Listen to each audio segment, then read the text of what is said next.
Welcome once again to Lehto's Law. Here's Steve Lehto. Every now and again, my inbox gets pummeled by stories people send in saying, Steve, have you seen this? Have you seen this? Have you seen this? And that's an indication of a couple of things, not the least of which is it's something that people want me to talk about. But it's also something that's poked a nerve. And this story is one such story sent to me by countless people. But John Archibald wrote this for AL.com.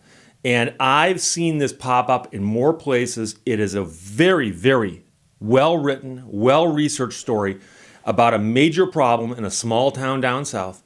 But it's also something that shows you what can happen when the people in charge of the police department in a small town kind of lose their way. So the headline is, police in this tiny Alabama town suck drivers into a legal black hole. So he gives the example of a man named Ramon Perez who came to court last month ready to fight the tickets he'd been handed in Brookside by Brookside police. And one was for, they claimed he had rolled through a stop sign, and another for driving 48 in a 40. Now, he said that he saw the cop before he got the stop sign, so he knows he stopped.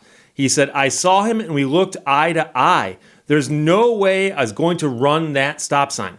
Now, a lot of people right now, early on in the story, are saying, but Steve, people roll stop signs. Maybe he did. Well, here's the deal. When he got to court in December, he saw scores of people just like him lining up to stand before a judge, complaining of penny anti-crimes and harassment by the police there. He saw so many people trying to park in the grassy field outside the building that police had to direct traffic. And the reporter confirmed that on days they hold court for these traffic tickets, so many people show up that they've actually got to find extra parking for them and direct the parking, and it's like going to a rock concert or something, except no one's happy. So he figured it wasn't worth fighting. He said, I saw the same attitude in every officer and every person. That's why I hesitated to fight it. They were doing the same thing to every person that was there. They own the town. And the reporter says it appears that Perez was right. Months of research and dozens of interviews by AL.com found that Brookside's finances are rocket-fueled by tickets and aggressive policing. And again, we've heard stories of small towns that raise tons of money by writing lots of tickets. This town appears to push it further. They really do. So in a 2-year period between 2018 and 2020, Brookside revenues from fines and forfeitures soared more than 640% and now make up half the city's total income. Half the city's total income is from basically traffic enforcement. The police chief has said he wants to see more of this. He likes the way this is going. Now, you might say, Steve, Brookside, Alabama, never heard of it. The town has a population of 1,253. 1,253 people live there. Now, it's just north of Birmingham, Alabama, and they reported just 55 serious crimes in the 8-year period from 2011 to 2018. So it would be what we call a quiet or sleepy little town with just 55 serious crimes in an 8-year period.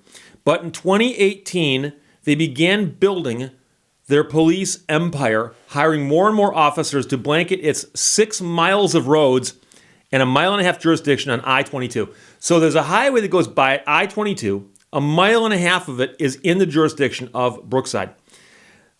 The rest of the town, 6.5 miles of roads. And yet they managed to write all these tickets. By 2020, Brookside made more misdemeanor arrests than it has residents. So it ain't arresting the locals. It went from towing 50 vehicles in 2018 to 789 in 2020. And yes, they make money each time they tow a car. That is a 1,478% increase. And on average, if you want to do the math on this, they do 1.7 tows for each person in town. So again, they're not towing the cars of the locals. It's just a really heavy tax for driving near or through this town. The growth has come with trouble to match.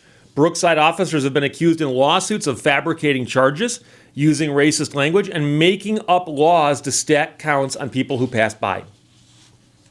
Defendants, of course, pay thousands in fines and fees or pay for costly appeals because you can appeal a ticket based on what happens in the local court, handled by the local judge, and the ticket written by the local cop, but you have to take it up to a higher court. It's going to cost you money. And many of the poorer residents or people passing by fall into patterns of debt they cannot easily escape. Carla Crowder, the director of Alabama Appleseed Center for Law and Justice, said Brookside is a poster child for policing for profit. We are not safer because of it. And this is one of those things. It's an ongoing debate on the internet, in comment sections everywhere, including on my channel, where anytime I talk about the police writing tickets, people say, Steve, it's just to raise revenue. Now, I believe that there need to be some traffic laws, and there needs to be enforcement of some of those traffic laws. But I also believe that police officers should have and exercise discretion, meaning they pull you over on a borderline thing, they should be able to look at it and, something, we're going to let you go with a warning. But if they're simply writing as many tickets as they can to make money, then they're raising revenue, and that's not the purpose of traffic enforcement. It shouldn't be. So Brookside now faces at least 5 lawsuits regarding these issues. Advocates for justice reform, cops in other jurisdictions, and even the county's top law enforcement officials have begun to question how the town operates and whether it needs to keep expanding its police force. It's my understanding that a guy can go out there and, he can fall into a black hole, Jefferson County District Attorney Danny Carr said, of drivers who get sucked into the system and cannot get out. We've had a lot of issues with Brookside. Jefferson County Sheriff Mark Petaway said the same. We get calls about Brookside quite regularly because they really go outside their jurisdiction to stop people. Most of the time people get stopped, they're going to get a ticket, and they're saying they were nowhere near Brookside. So here's the town, here you are, and you get a ticket from a cop from this town. Police stops soared between 2018 and 2020. Fines and forfeitures, which is seizures of cars during traffic stops, doubled from 2018 to 2019. In 2020, the fines and forfeitures came to $610,000. And that's 49% of the small towns skyrocketing revenue. This is shocking, Crowder says. No one can objectively look at this and conclude this is a good government that is keeping us safer.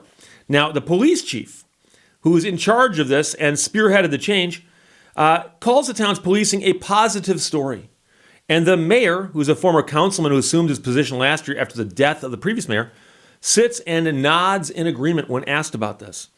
Jones said crime, when he took over as police chief, was higher than it appeared from numbers the town reported to the state. He said response times were long because Brookside often had to rely on the Jefferson County Sheriff's Department for service. He said he'd like to see even more growth in revenue from fines and forfeitures. So he's saying those numbers that reported to the state, they were short. Even though it's his job to report those numbers accurately. But for whatever reason, those numbers weren't accurate. Those numbers were actually low. So instead of hiring more police officers, why don't you just do your job better when it comes to reporting crime? So Jones, the police chief, said, I see a 600% increase. That's a failure. If you had more officers and more productivity, you'd have more. I think it could be more. So he refers to the police officers writing tickets as productivity. And that is something that marketing and business people talk about when they talk about a machine or a person. Are they working to their full potential? What's their productivity? And so when you talk about the productivity of a police officer and you measure it by how many tickets he or she writes and how much revenue they generate, that is a problem. Now, when he was hired as chief in 2018, he was the only full-time police officer.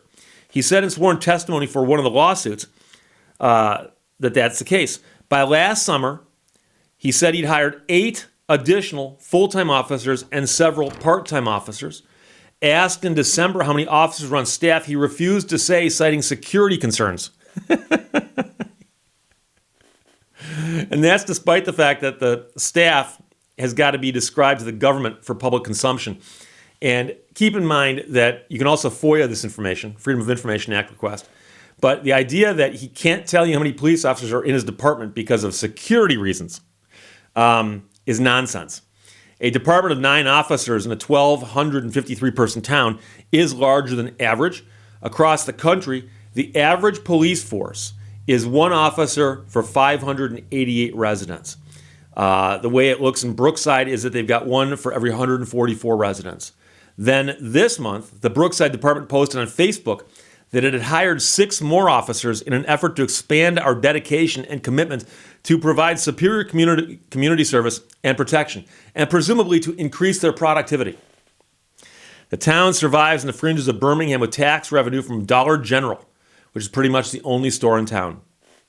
In 2018, when the town had 1 full-time police officer and a few part-timers, it reported no serious crimes to the Alabama Criminal Justice Information Center.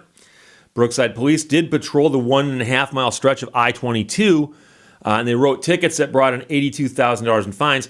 That contributed a 14% chunk of the city's total income, a number that would be considered high in much of America. So it was already high.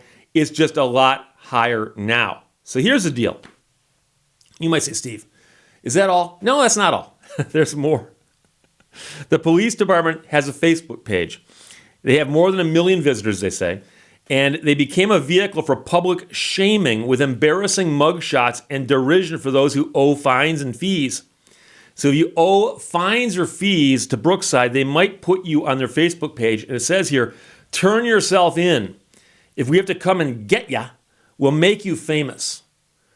Turn yourself in. If we have to come get ya, we'll make you famous.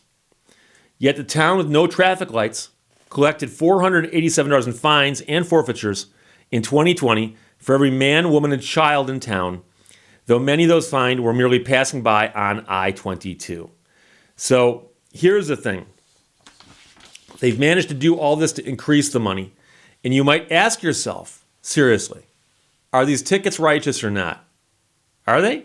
Well, audits by Philip Morgan and Company covering at least 5 consecutive years pointed out as a shortcoming that the town did not have a budget or a policy of adopting one annually. They just kind of spent what they had, and if they had more, they spent it too. As more tickets brought in more money, the town began to spend much more. From 2018 to 2020, spending on police rose from $79,000 to $524,000. That's a 560% increase. But here's the deal. Jones, the police chief, says, we don't care about tickets. We don't like writing tickets. So even though he refers to it as productivity, he says they don't like to do it.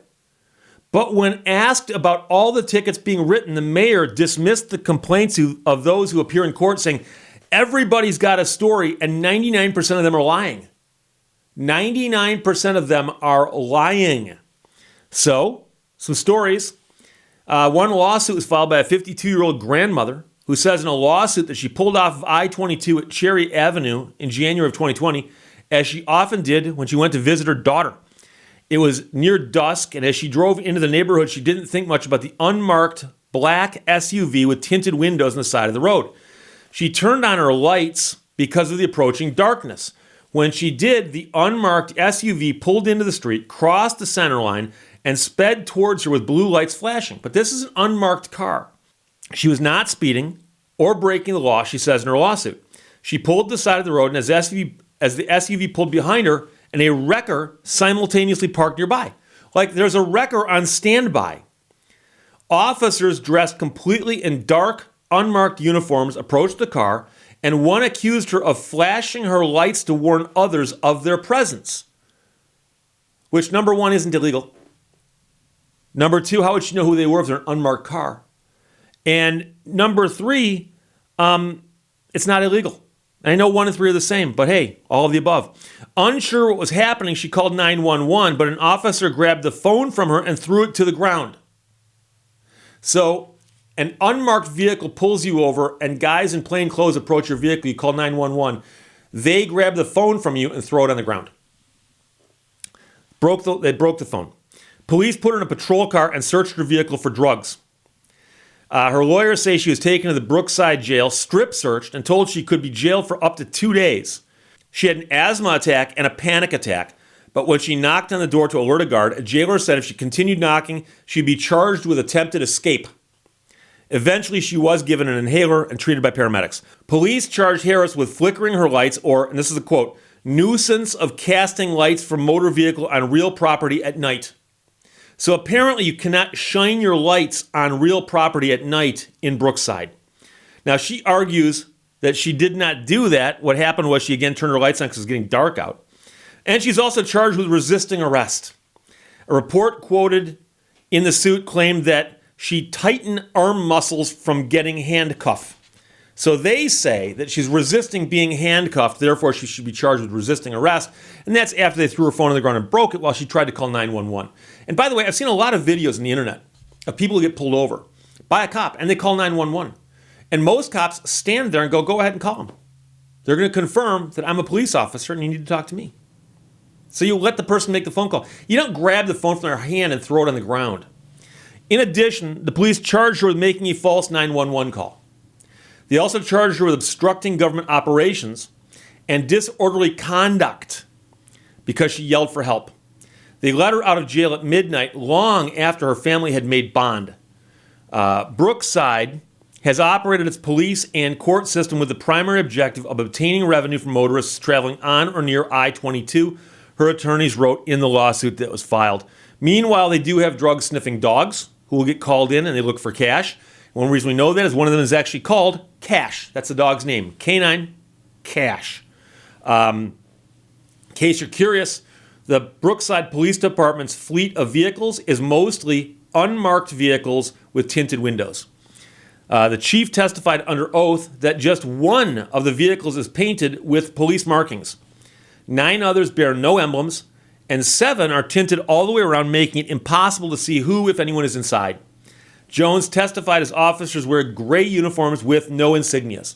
So this is all done consciously and on purpose. They know what they're doing here. And the idea that a woman who's 52 years old, is traveling at night by herself and an unmarked SUV pulls up behind her and people not in uniform approach her car and she calls 911 and they actually charge her with a crime for doing that. That is a serious, serious problem. Neither the mayor nor the police chief will talk about the pending litigation, but both said they have reviewed the cases and said they found no wrongdoing on the city's part.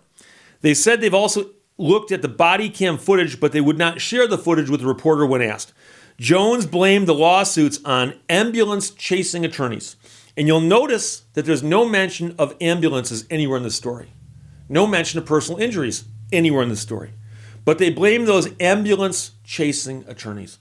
And now, I know some of you are saying, Steve, what's the distinction you're trying to make here? Well, ambulance chasing attorneys are personal injury attorneys. And simply saying that is just a guy trying to smear the attorneys when he should be looking at it going, gee, my cops are out of control. Oh, wait, I'm in charge of them. I've told them to behave this way.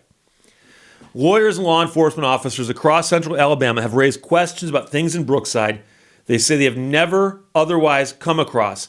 A lawyer who had a client in Brookside was representing a young man stopped for speeding and found with a small amount of marijuana.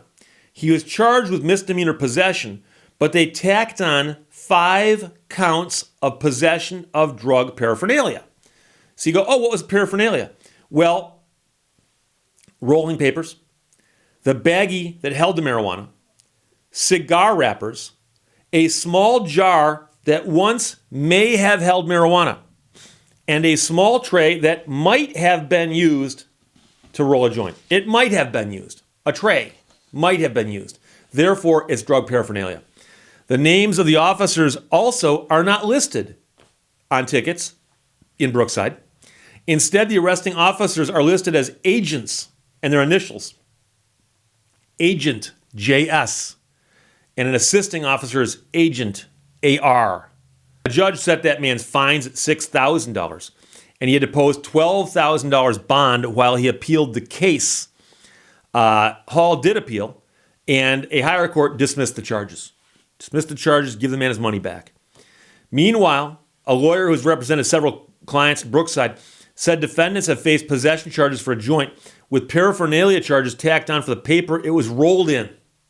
He said, I've never seen a possession case split like that. It's unheard of. Now, here's where it gets crazy. Dawson, that attorney, also represents a woman who, like hundreds more, was stopped on I-22 and ticketed for driving in the left lane of the interstate. Not speeding, not swerving, just being in the left lane. A Brookside officer cited her for Code Section 32-5-77, which her lawyers contend does not contain a crime, but it's a common charge in Brookside. She argued that she only drove in the left lane to pass other vehicles, and her ticket came 5 months before Alabama passed a law making it illegal to drive in the left lane. Brookside police officers in sworn depositions indicated they did not follow drivers for a full mile and a half before or after the new law was passed, and they continued to write tickets under the old law after the new law was passed. So they don't know if they're breaking the new law, but they write the ticket anyways. Before that law went into effect, they'd write the ticket even though it wasn't illegal. In May of 2019, the month that person was stopped, Brookside officers ticketed 75 people for driving in the left lane. Between April 2018 and June 2020, they handed out 406 of those tickets, or about 15 a month. So if you are simply using the left lane near Brookside, they can give you a ticket for it. And they will give you a ticket for it. You're not allowed to drive in the left lane. Not if there's a cop present, apparently. So she pleaded not guilty, had to go to court over and over again as the case was postponed. A court worker told her she'd have to plead guilty or go to driving school, but she fought it instead. Now, her attorney argued in a lawsuit against Brookside and the chief that Brookside has continuously used the false left lane violation as a reason to stop and detain hundreds of motorists. The motive is to generate revenue for Brookside. So it's crazy. There's more to it than that. I've literally just hit the excerpts here for you. But the small town of Brookside has enlarged its police force and in essence given them marching orders. Write as many tickets as you can, and if you got to, just make up stuff. We don't care. And when you go to town and you appear in their court, their judge will say you're guilty. And if you want to appeal that, we're going to make you post not just the fine, but double the fine as a bond. And when you go up on appeal and you win, you'll get that back. But you got to go up on appeal. It's a pain. By the way, you probably need an attorney to do that. And yeah, you'll get your money back on the fines and costs. You're not going to get your attorney fees back. And so if you're faced with a couple $100 ticket and just paying it now, or paying twice that now in the hopes of getting it back later on appeal, what are you going to do? And so they're just raking in the money. And by the way, with all the money they've got, not only are they hiring people and buying more cop cars, they actually bought like a big old armored vehicle, a SWAT vehicle, like a tank you use for like knocking down buildings and stuff. And they got it parked out in front of the police station in this tiny little town of Brookside. So it's a crazy story. I'll put a link to the entire story in the description below the video. But the headline is police in this tiny Alabama town suck drivers into a legal black hole. John Archibald doing God's work with writing the story. Thank you very much, sir. And the story is sent by so many people, I'm simply going to pick one as a class rep. Jeffrey, who said, Steve, I hope this finds you safe and well, but not in a safe and not in a well. There you go. Questions or comments, put them below. Let's talk to you later. Bye-bye. Thank you for watching Lehto's Law. Ever get the feeling that sometime early in your life there must have been a briefing that you missed?